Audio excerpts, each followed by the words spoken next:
بسم الله الرحمن الرحيم. الحمد لله وحده والصلاة والسلام على من لا نبي بعده. أما بعد فأعوذ بالله من الشيطان الرجيم. بسم الله الرحمن الرحيم. اتل ما أوحي إليك من الكتاب وأقم الصلاة إن الصلاة تنهى عن الفحشاء والمنكر ولذكر الله أكبر والله يعلم ما تصنعون. وقال النبي صلى الله عليه وسلم مروا أولادكم بالصلاة وهم أبناء 7 سنين أو كما قال رسول الله صلی اللہ علیہ وسلم.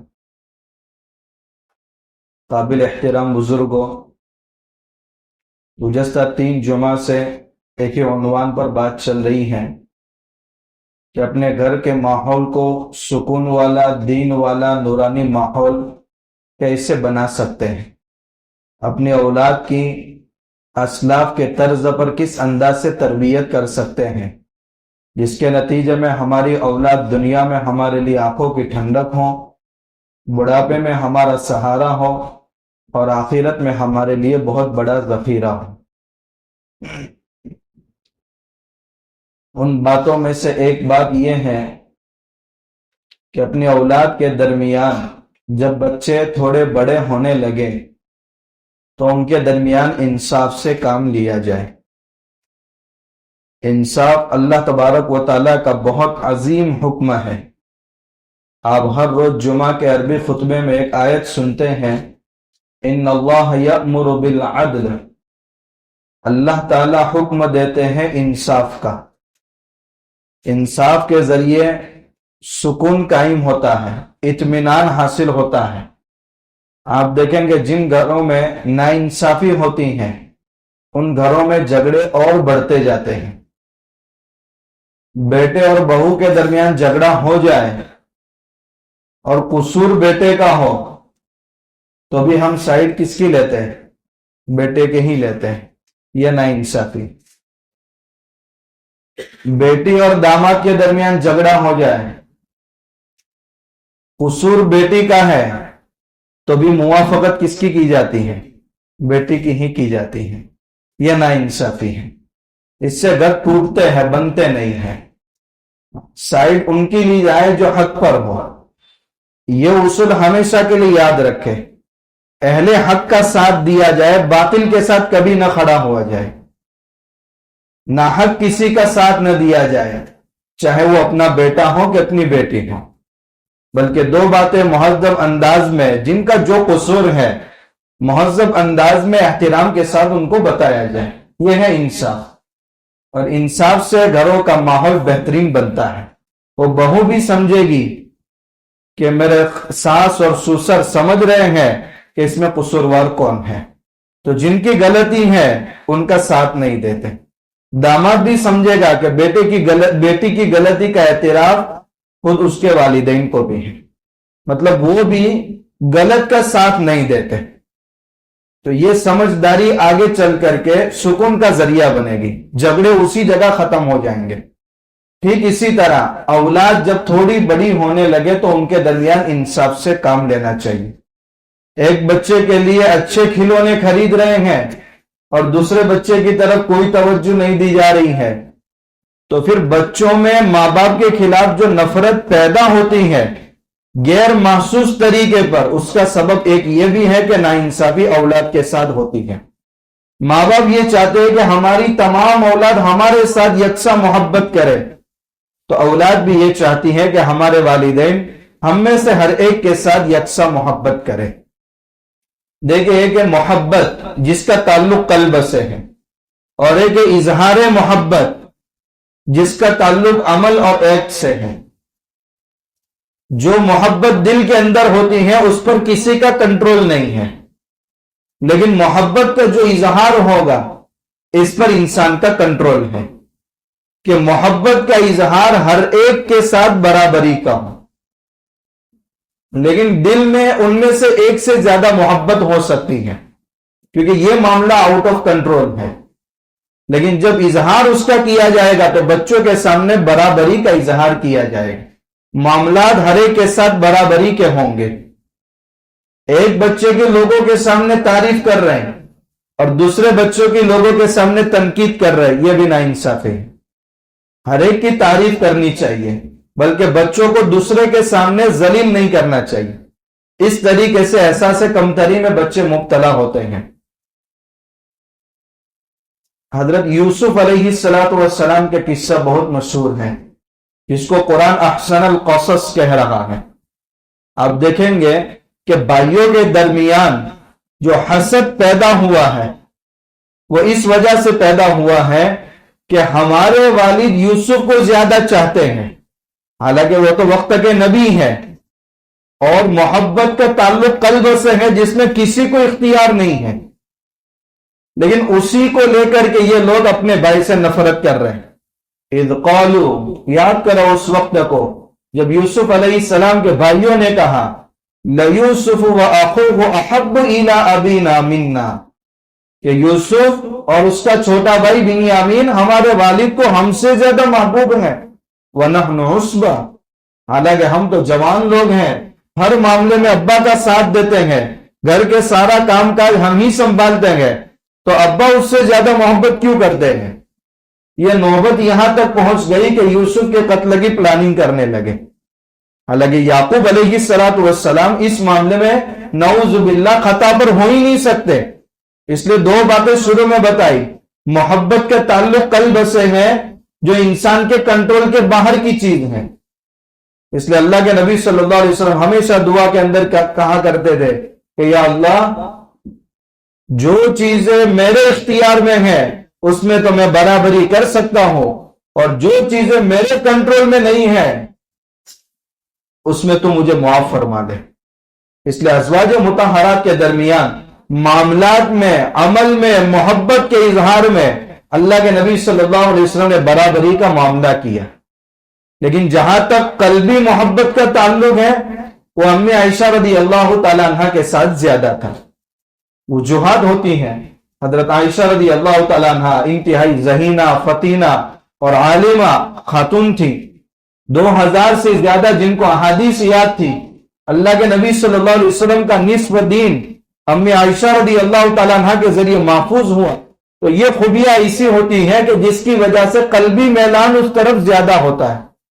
جیسے باپ کے کئی بیٹے ہوتے ہیں مگر 2 بیٹے دیندار ہوتے ہیں تو ان کی طرف زیادہ رجحان ہوتا ہے، قلبی تعلق زیادہ ہوتا ہے. تو انصاف سے ہمیں کام لینا چاہیے، محبت کا اظہار ہر ایک کے ساتھ ہو. جو چیز ایک کے لیے کرے وہ دوسروں کے لیے بھی کرے، نا انصافی کسی کے ساتھ نہ ہو. حضرت نعمان ابن بشیر رضی اللہ تعالیٰ عنہ ایک مرتبہ اللہ کے نبی صلی اللہ علیہ وسلم کے پاس آئے. ان کے والد تھے، ان کا ارادہ تھا کہ میرے پاس ایک باغ ہے تو میں اپنے بیٹے نعمان کو حصے میں دے دوں. تو ان کی بیوی نے کہا آپ میرے بیٹے کو تو دے رہے ہیں مگر کل جھگڑا کھڑا نہ ہو، اس لیے لاؤ ڈائری، اللہ کے نبی صلی اللہ علیہ وسلم کو اس پر گواہ بنا لو. جب حضور ہی اس پر گواہ بن جائیں گے تو کل جھگڑا ہی کھڑا نہیں ہوگا. تو نعمان ابن بشیر رضی اللہ تعالیٰ عنہ کے والد نے کہا بہت اچھا مشورہ ہے تمہارا.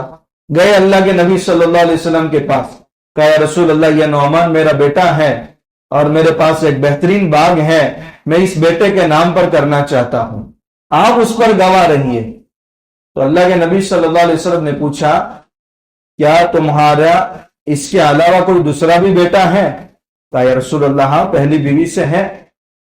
تو حضور نے فرمایا اس کو بھی باغ دیا ہے؟ کہا نہیں دیا ہے. تو حضور نے فرمایا اس ظلم پر مجھے گواہ مت بناؤ، اولاد کے درمیان انصاف کا معاملہ کرو. تو حضور نے فرمایا ظلم پر مجھے گواہ مت بناؤ. اس لیے ماں باپ کو چاہیے کہ اپنے اولاد کے درمیان انصاف کا معاملہ کرے.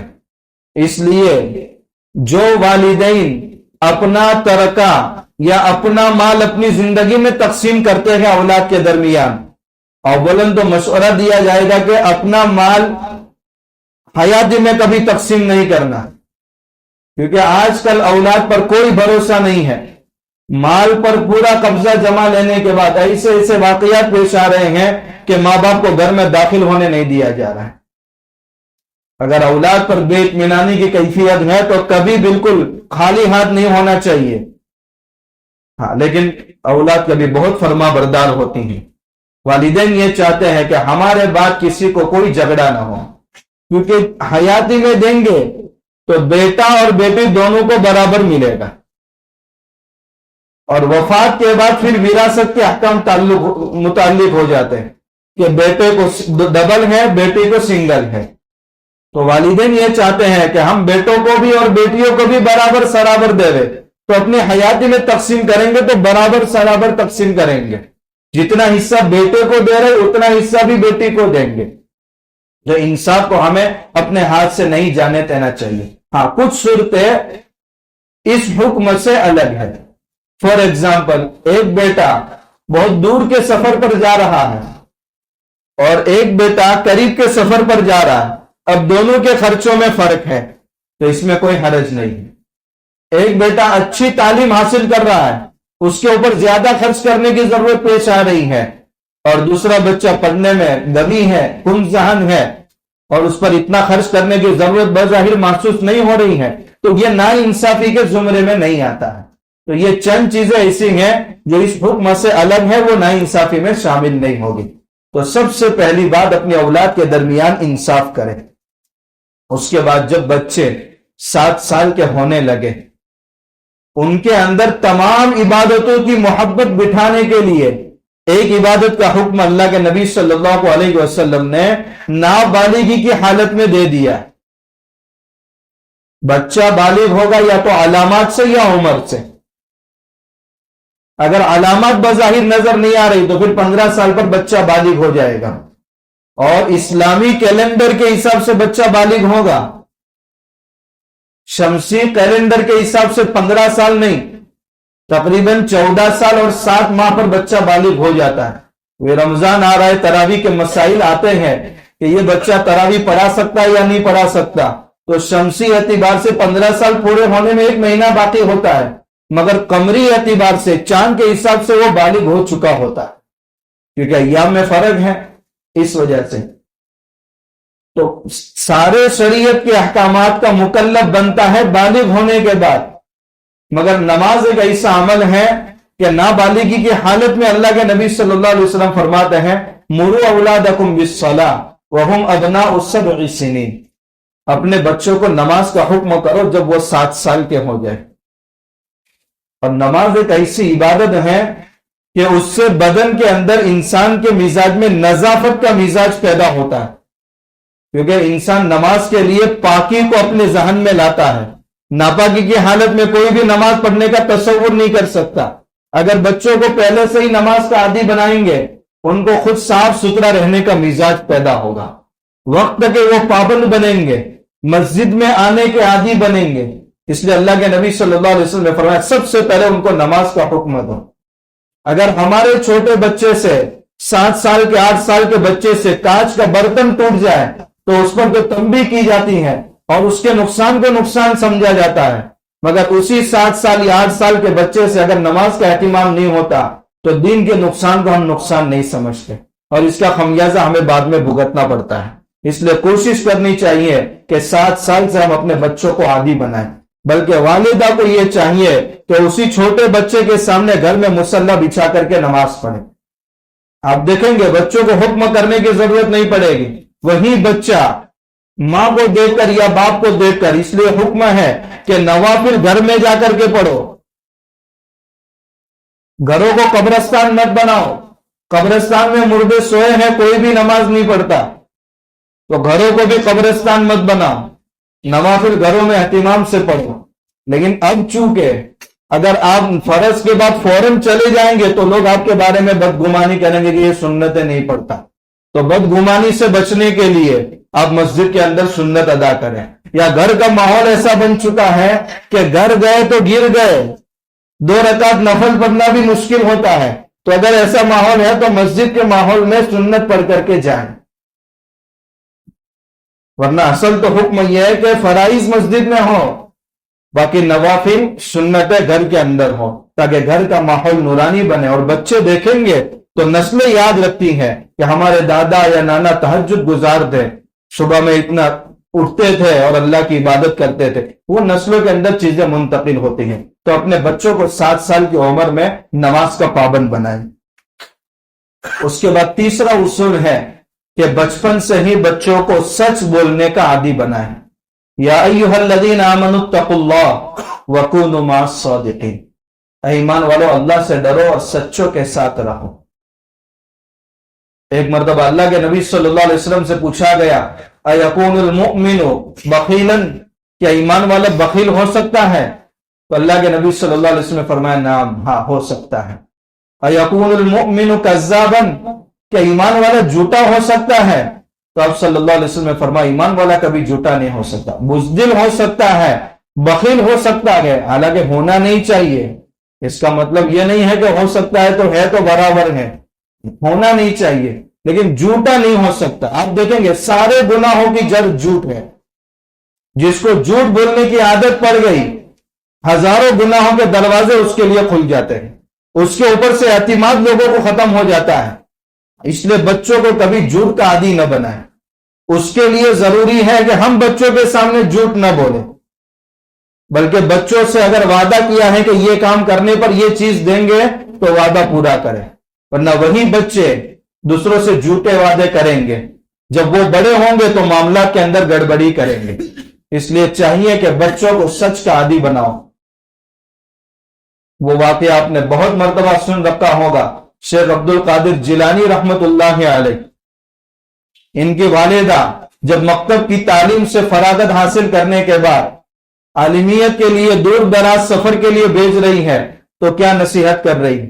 اے میرے منظور نظر، ایک لمحے کے لیے میں تجھ سے اپنے آپ کو جدا کرنا نہیں چاہتی، مگر جس بابرکت مقصد کے لیے تو جا رہا ہے اس میں میرے جذبات رکاوٹ نہیں بن سکتے۔ اور نصیحت یہ کر رہی ہے کہ ہمیشہ زندگی میں سچ کو لازم پکڑنا۔ وہی بچہ جب ڈاکوؤں کے سامنے سچ بول رہا ہے تو اللہ تعالیٰ اس سچ کی وجہ سے ان ڈاکوؤں کی فہرست سے نکال کر اولیاء کی فہرست میں شامل کر دیتا ہے۔ کیا میرے نبی صلی اللہ علیہ وسلم کی بات سچی نہیں ہے؟ الصدق ینجی والکذب یہلک، سچ انسان کو نجات دیتا ہے اور جھوٹ دیر سے مگر ہلاک ضرور کرتا ہے۔ ایک وکیل صاحب جھوٹے مقدمات لڑنے کے عادی، لیکن ایک اللہ کے نیک بندے سے ان کا تعلق ہو گیا۔ بات بات میں کہنے لگے کہ میں آپ کے ہاتھ پر زندگی بدلنے کا معاہدہ کرتا ہوں، آپ مجھے کیا نصیحت کریں گے؟ کہ آپ کو یہ نصیحت کرتا ہوں کہ زندگی میں آپ جھوٹ نہ بولیں۔ کون چھوڑ سکتا ہے؟ تو انہوں نے تو ارادہ کر لیا کہ مجھے زندگی میں جھوٹ نہیں بولنا ہے۔ گھر میں آئے اور بیوی سے کہا کہ میں نے مضبوط ارادہ کیا ہے کہ میں جھوٹ نہیں بولوں گا۔ تو بیوی نے کہا میں اس میں تمہارا پورا ساتھ دوں گی، جیسے بھی حالات آ جائیں مگر ہم جھوٹ نہیں بولیں گے۔ ہوا یہ کہ جتنے جھوٹے مقدمات آتے تھے اب یہ دیکھتے تھے، تحقیق کرتے تھے تو وہ خواہ کسی کی زمین ہڑپنے کے لیے مقدمہ ان کے پاس لے کر آ رہا ہے۔ انہوں نے منع کر دیا کہ میں جھوٹے مقدمات نہیں لڑوں گا۔ آزمائش شروع میں آتی ہے، 2 سال تک ایسے خطرناک حالات آئے، ایک طرف تنگی بھی ہے اور دوسری طرف رشتہ داروں کے تانے بھی ہیں، مگر دونوں چیزیں برداشت کی۔ پھر کئی لوگوں کو ان پر اعتماد ہو گیا، تو جو اپنے مقدمات میں سچے ہوتے تھے وہ ان کے پاس آنے لگے، حتیٰ کہ ابھی یہ وکیل ہے، ججوں کو بھی ان پر اعتماد ہو گیا تو ان سے کوئی دلیل کا مطالبہ نہیں ہوتا تھا۔ یہ آدمی مقدمہ لے کر آیا ہے تو ضرور اپنے مقدمے میں سچا ہوگا۔ اب جب سب لوگوں کو پتا چلا کہ ان کا چہرہ دیکھ کر فیصلہ کر دیا جاتا ہے تو سارے مقدمات انہی کے پاس آنے لگے۔ یہ بندے کے ارادے کی کمی ہے۔ اللہ تعالیٰ کہتے ہیں روزی کا معاملہ ہمارے ہاتھ میں ہے، اگر جھوٹ بولو گے تو زمین پر ہی رکھوں گا اور مائنور کرتے رہو گے اور سچ کے عادی بنو گے تو جج کی کرسی پر بٹھاؤں گا۔ الصدق ینجی والکذب یہلک، بعد میں اچھے جج کی ضرورت تھی تو انہی وکیل صاحب کو جج بنا دیا گیا۔ اس لیے اپنے بچوں کو بچپن سے ہی سچ بولنے کا عادی بنائیں۔